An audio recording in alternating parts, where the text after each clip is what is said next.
राधे राधे, हरे कृष्णा। प्रिय श्रोताओं, आप सभी को पुत्रदा एकादशी व्रत की हार्दिक शुभकामनाएं। पूरे वर्ष भर में एक ऐसी विशेष एकादशी आती है जिसका नाम सुनते ही मन में आशा और विश्वास जग उठता है।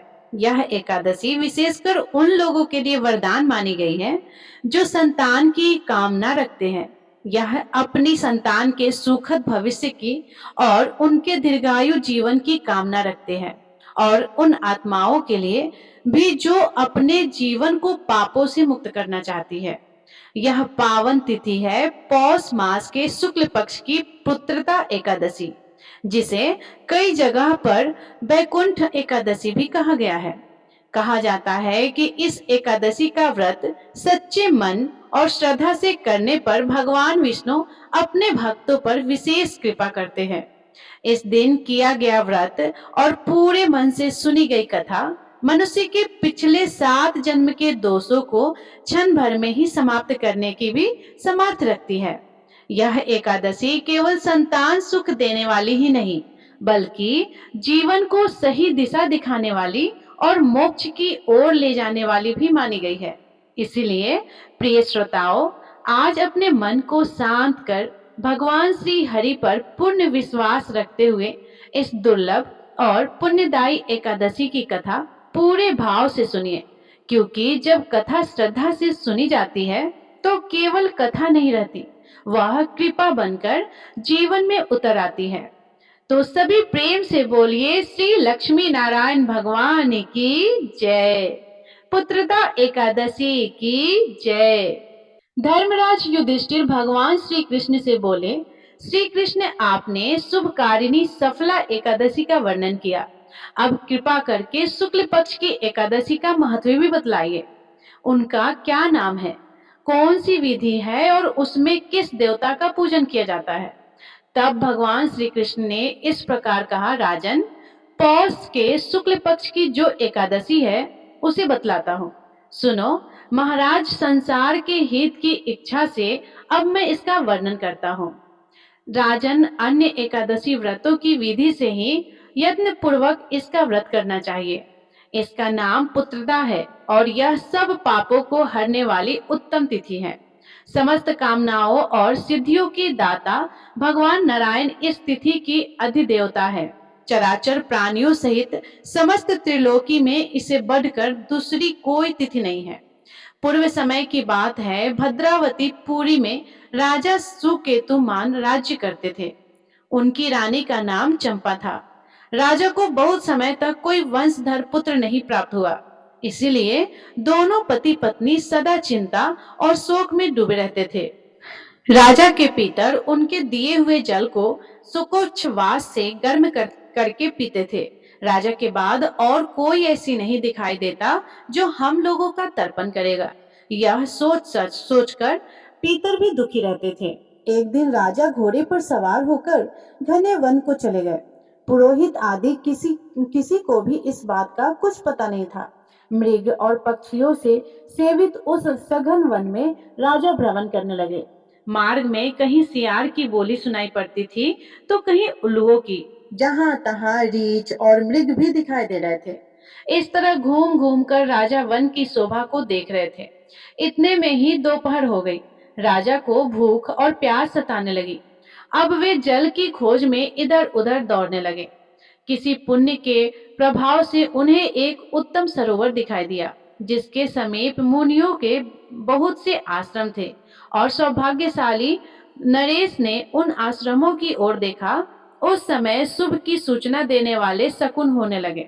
राजा का दाहिना नेत्र और दाहिना हाथ फड़कने लगा, जो कि उत्तम फल की सूचना दे रहा था। सरोवर के तट पर बहुत से मुनि वेद पाठ कर रहे थे। उन्हें देखकर राजा को बड़ी प्रसन्नता हुई और वे घोड़े से उतरकर मुनियों के सामने खड़े हो गए। फिर अलग अलग उन सब की वंदना करने लगे। वे मुनि उत्तम व्रत का पालन करने वाले थे। तब मुनि बोले, राजन, हम लोग तुम पर प्रसन्न हैं। राजा बोले, आप लोग कौन हैं और आपका नाम क्या है और आप लोग किस लिए यहाँ एकत्रित हुए हैं, यह सब सच सच बताइए। तब मुनि बोले, राजन, हम लोग विश्वदेव हैं, यह स्नान करने के लिए आए हैं। माघ निकट आया है। आज से 5वां दिन माघ का स्नान आरंभ हो जाएगा और आज ही पुत्रदा नाम की एकादशी है, जो व्रत करने वाले मनुष्यों को पुत्र देती है। तब राजा ने हाथ जोड़कर कहा, विश्वदेव, यदि आप लोग मुझ पर प्रसन्न हैं तो मुझे भी पुत्र दीजिए। तब मुनि बोले, राजन, आज के दिन ही पुत्रदा नाम की एकादशी है। इसका व्रत बहुत विख्यात है। तुम आज इस उत्तम व्रत का पालन करो। महाराज, भगवान केशव की कृपा से तुम्हें पुत्र अवश्य ही प्राप्त होगा। भगवान श्री कृष्ण कहते हैं, युधिष्ठिर, इस प्रकार उन मुनियों के कहने से राजा ने उत्तम पुत्रदा एकादशी व्रत का पालन किया। महर्षियों के उपदेश के अनुसार विधि पूर्वक पुत्रदा एकादशी का अनुष्ठान किया। फिर द्वादशी को पारण करके मुनियों के चरणों में बारंबार मस्तक झुकाकर राजा अपने घर आए। इसके कुछ ही समय बाद रानी ने गर्भ धारण किया। प्रसव काल आने पर पुण्यकर्मा राजा को अत्यंत तेजस्वी पुत्र रत्न की प्राप्ति हुई, जिसने अपने गुणों से अपने पिता को संतुष्ट कर दिया। वह प्रजाओं का पालक हुआ। भगवान श्री कृष्ण युधिष्ठिर महाराज से कहते हैं, इसीलिए राजन, पुत्रदा का उत्तम व्रत अवश्य करना चाहिए। मैंने लोगों के हित की इच्छा से तुम्हारे सामने इसका वर्णन किया है। जो मनुष्य एकाग्रसित होकर पुत्रता का व्रत करते हैं, वे इस लोक में पुत्र पाकर मृत्यु के पश्चात स्वर्गगामी होते हैं। तो मेरी प्रिय माताओं और बहनों, ये थी पुत्रदा एकादशी व्रत की कथा। प्रिय श्रोताओं, अब आइए तुलसी माता की कथा को सुनते हैं। कहते हैं कि एकादशी के दिन तुलसी माता की कथा सुनने से ही एकादशी व्रत कथा पूर्ण माना जाता है और सभी मनोकामनाओं की पूर्ति होती है। सावरणी मुनि की पुत्री तुलसी अपूर्व सुंदरी थी। उनकी इच्छा थी कि उनका विवाह भगवान नारायण के साथ हो। इसके लिए उन्होंने नारायण पर्वत की घाटी में स्थित बद्री वन में घोर तपस्या की। दीर्घकाल तक तपस्या करने के उपरांत ब्रह्मा जी ने प्रसन्न होकर दर्शन दिया और वर मांगने को कहा। तुलसी जी ने कहा, हे सृष्टिकर्ता ब्रह्मदेव, आप अंतर्यामी हैं, सबके मन की बात जानते हैं, फिर भी मैं अपनी इच्छा आपसे बताती हूँ। मैं चाहती हूँ कि भगवान श्री नारायण मुझे पति रूप में मिले। ब्रह्मा जी ने कहा, तुम्हारा अभिष्ट तुम्हें अवश्य मिलेगा। अपने पूर्व जन्म में किसी अपराध के कारण तुम्हें श्राप मिला है। इसी प्रकार भगवान श्री नारायण के एक पार्षद को भी दानव कुल में जन्म लेने का श्राप मिला है। दानव कुल में जन्म लेने के बाद भी उसमें नारायण का अंश विद्यमान रहेगा। इसलिए इस जन्म में पूर्व जन्म के पाप के शमन के लिए संपूर्ण नारायण तो नहीं मिलेंगे, लेकिन नारायण के अंश से युक्त दानव कुल जन्म उस शाप ग्रस्त पार्षद से तुम्हारा विवाह होगा। शाप मुक्त होने पर भगवान श्री नारायण सदा सर्वदा के लिए तुम्हारे पति हो जाएंगे। तुलसी ने ब्रह्मा के इस स्वर को स्वीकार किया, क्योंकि मानव कुल में जन्म होने के कारण उस मायावी भोग को तो भोगना ही था। तुलसी बद्री वन में ही रहने लगी। नारायण का वह पार्षद दानव कुल में जलंधर के नाम से पैदा हुआ। कुछ दिनों बाद वह भ्रमण करता हुआ बद्री वन में आया। यहाँ तुलसी को देखते ही वह उस पर मंत्रमुग्ध हो गया। तुलसी के सामने उसने अपने विवाह का प्रस्ताव रखा। इतने में ही महाब्रह्मा जी आ गए और तुलसी से कहा, तुलसी, जलंधर को देखो, कैसा देवो उसका स्वरूप है। दानव कुल में जन्म लेने के बाद भी लगता है जैसे इसके शरीर में नारायण का वास हो। तुम प्रस्ताव को सहज स्वीकार कर लो। तुलसी को भी लगा कि उसकी तपस्या पूर्ण हुई, उसे इच्छित फल मिला है। जलंधर के साथ उसका गंधर्व विवाह हो गया और वह जलंधर के साथ उसके महल में पत्नी बनकर आ गई। जलंधर ने अपनी परम सुंदरी सती साध्वी पत्नी तुलसी के साथ बहुत दिनों तक राज्य किया। उसने अपने राज्य का इतना विस्तार किया कि देवलोक तक उसके अधिकार में आ गए। स्वर्ग का सुख भोगने वाले देवताओं की दशा भिखारियों जैसी हो गई। जलंधर किसी को कष्ट नहीं देता था, पर अधिकार और राज्य छिन जाने से सारे देवता मिलकर ब्रह्मा, विष्णु और शिव जी की सभा में गए तथा अपनी विपत्ति सुनाई। ब्रह्मा जी ने कहा, तुलसी परम साध्वी है, उसका विवाह जलंधर से मैंने ही करवाया था। जलंधर को तब तक नहीं हराया या मारा जा सकता है जब तक तुलसी से छल न किया जाए। भगवान श्री हरि विष्णु जी ने कहा, जलंधर पूर्व जन्म में मेरा पार्षद था। श्राप के कारण उसे दैत्य कुल में जन्म लेना पड़ा। इस जन्म में भी मेरा अंश उसमें व्याप्त है। साथ ही तुलसी के पतिव्रत धर्म से वह अजय है। फिर देवताओं की सहमति से भगवान शिव ने जलंधर के पास संदेश भेजा कि या तो वह देवताओं को राज्य लौटा दे या फिर उनसे युद्ध करे। जलंधर भगवान शंकर के पास पहुंचा। उसने कहा, देवा आदिदेवा, आपके लिए देवताओं का पक्ष लेना उचित नहीं है। राज्य बढ़ाना हर राजा का कर्तव्य है। मैं किसी को दुखी नहीं कर रहा हूँ। देवताओं से कहिए कि वे मेरी प्रजा बनकर रहे। मैंने आपका कोई भी अपमान नहीं किया है। हमारा आपका युद्ध शोभा नहीं देता। अगर आप हार गए तो बड़ी लज्जा की बात होगी। मैं हार गया तो आपकी कीर्ति बहुत अधिक नहीं बढ़ेगी। भगवान शंकर फिर हंसने लगे। वे तो सब रहस्य समझते थे। तुलसी और जलंधर के पूर्व जन्म के श्राप की अवधि लगभग पूरी हो चुकी थी। फिर शंकर जी बोले कि इसमें कृति और लज्जा की बात नहीं है। तुम देवों के राज्य लौटाकर उन्हें उनके पद का प्रतिष्ठित होने दो।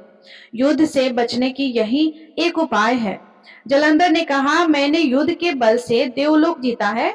कोई उसे युद्ध के द्वारा ही वापस ले सकता है। यह मेरा अंतिम उत्तर है। अब मैं जा रहा हूँ। ऐसा कहकर जलंधर चला गया। उसने अपनी पत्नी तुलसी को सारी बातें बताई और कहा, कर्म भोग सब काल सूत्र में बंधा है। जीवन में हर्ष शोक भय सुख दुख मंगल अमंगल काल के अधीन है। हम तो केवल निमित्त है। संभव है भगवान शिव देवों का पक्ष लेकर मुझसे युद्ध करे। तुम चिंता मत करना। तुम्हारा सती तेज मेरी रक्षा करेगा। दूसरे दिन भगवान शंकर के नेतृत्व में देवताओं ने युद्ध छेड़ दिया। जलंधर ने भीषण वाणों की वर्षा कर उनका वेग रोका। उसके प्रहार से देवता डगमगाने लगे। उसने दानवी शक्ति का प्रयोग कर मायावी युद्ध आरंभ कर दिया। युद्ध स्थल पर वह किसी को भी दिखाई नहीं देता था, पर उसके अस्त्र शस्त्र प्रहार कर देवों को घायल कर रहे थे। देवग अपने अस्त्र चलाए तो किस पर चलाए, क्योंकि कोई शत्रु सामने था ही नहीं।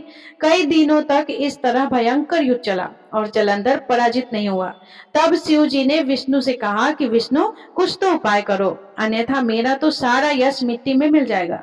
विष्णु जी ने सोचा कि बल से तो जलंधर को हराया नहीं जा सकता, इसलिए छल का सहारा लेना ही पड़ेगा।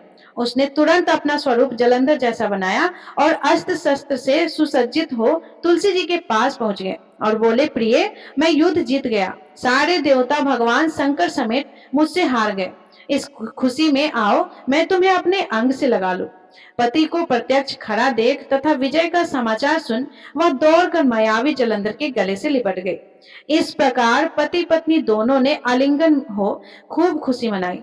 पर पुरुष के साथ इस प्रकार व्यवहार से उसका सती तेज नष्ट हो गया। उसका सती तेज जो जलंधर की कवच के रूप में रक्षा कर रहा था, वह कवच नष्ट हो गया।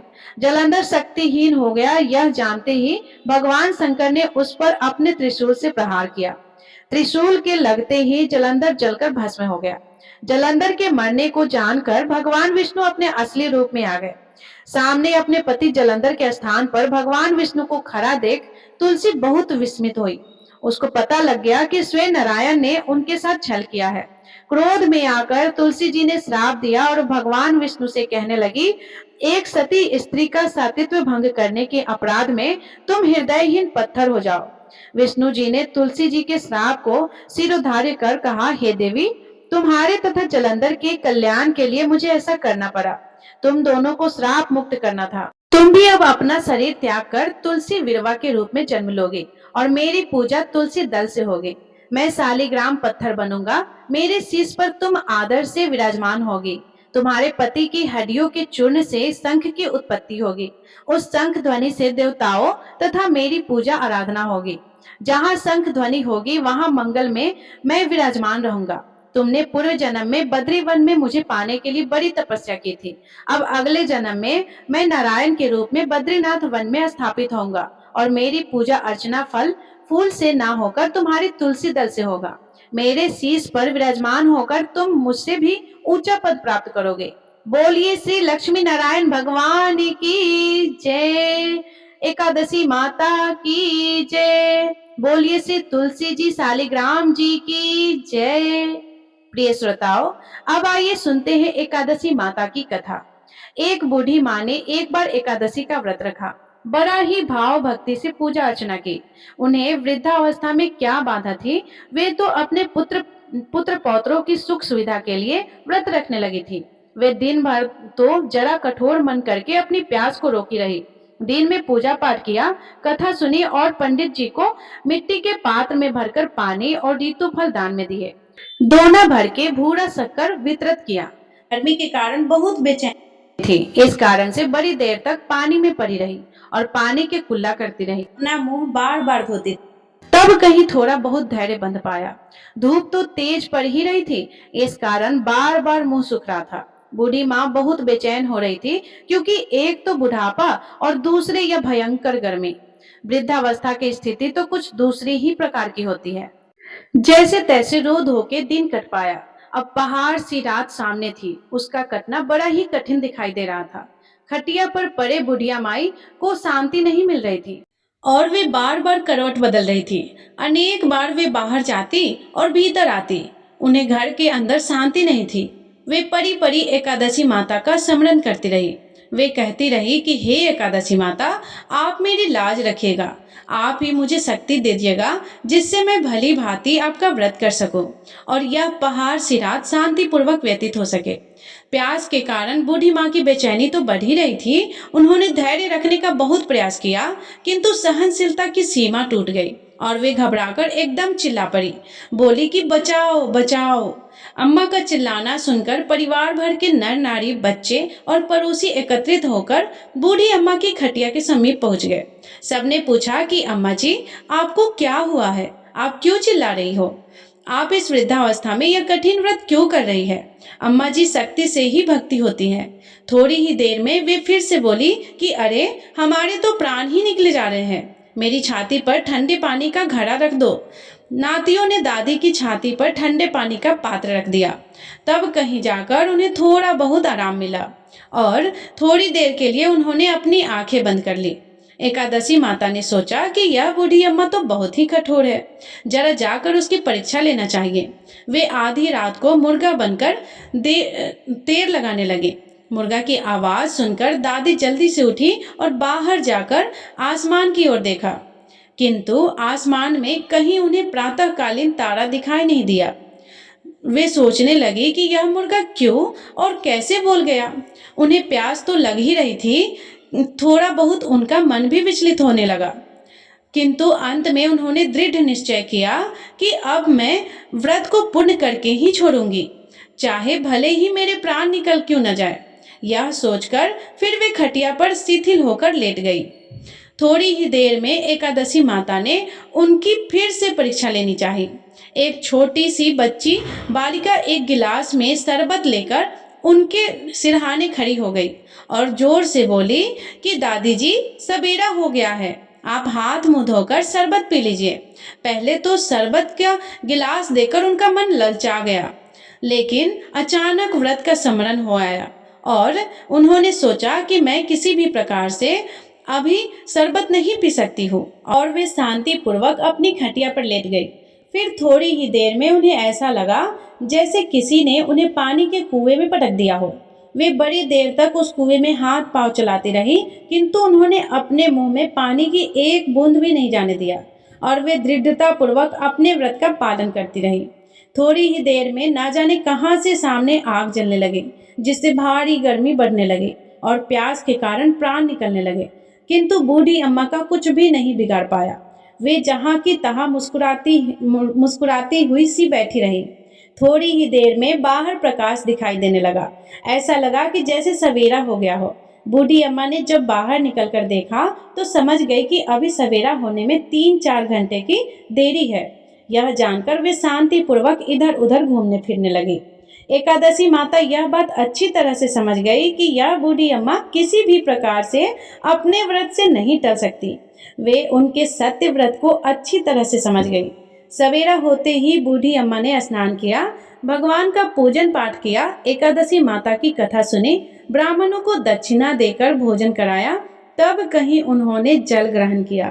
कन्याओं को भोजन कराने के बाद ही अम्मा ने स्वयं भोजन किया। उस श्रेष्ठ व्रत के प्रताप से बूढ़ी अम्मा की आयु में वृद्धि हो गई। उनका घर परिवार हरा भरा हो गया। घर में अब उनके कोई अभाव नहीं था। वे हर तरह के सुख साधनों से संपन्न हो गई। नाती नातिन से उनका घर भर गया और वे उसी दिन से 12 महीने की एकादशी का व्रत करने लगे। एकादशी माता के व्रत के प्रभाव से इस संसार में हर प्रकार के सुख भोगकर अंत में बैकुंठ धाम को चले गए। जैसे एकादशी माता ने बूढ़ी माता और उनके परिवार को हरा भरा किया, ऐसे ही हे एकादशी माता, इस कथा को सुनने, कहने और हुंकार भरने वाले सारे भक्तों के परिवार को ऐसे ही हरा भरा रखना और उनकी सभी मनोकामनाओं को पूर्ण करना। बोलिए श्री लक्ष्मी नारायण भगवान की जय, माता तुलसी की जय, एकादशी माता की जय। तो प्रिय श्रोताओं, ये थी एकादशी व्रत की संपूर्ण कथा। यदि ये कथा आपको पसंद आई हो तो वीडियो को लाइक जरूर कर दीजिएगा और कमेंट तो जरूर कीजिएगा, क्योंकि आज एकादशी है और एकादशी माता के लिए जय श्री हरि विष्णु लिखना तो बहुत ही जरूरी है, क्योंकि आज तो विष्णु भगवान हम सभी पे प्रसन्न होकर हमारी इच्छाओं को पूर्ण करते हैं। तो इसलिए आप कमेंट में जय श्री हरि विष्णु अवश्य लिखिएगा। और हमारे चैनल पे विष्णु भगवान की कथा, बृहस्पतिवार व्रत की कथा, शुक्रवार की कथा, मंगलवार की कथा, सभी कथाएं आपको हमारे चैनल पे सुनने को मिल जाएगा। और यदि आप चैनल पे नए होंगे तो चैनल को प्लीज़ सब्सक्राइब कर लीजिएगा और बेल आइकन बटन को प्रेस कर लीजिएगा, क्योंकि जब भी मैं कोई भी वीडियो अपलोड करूं तो सबसे पहले नोटिफिकेशन आपके पास जाए। धन्यवाद। राधे राधे। जय श्री कृष्ण।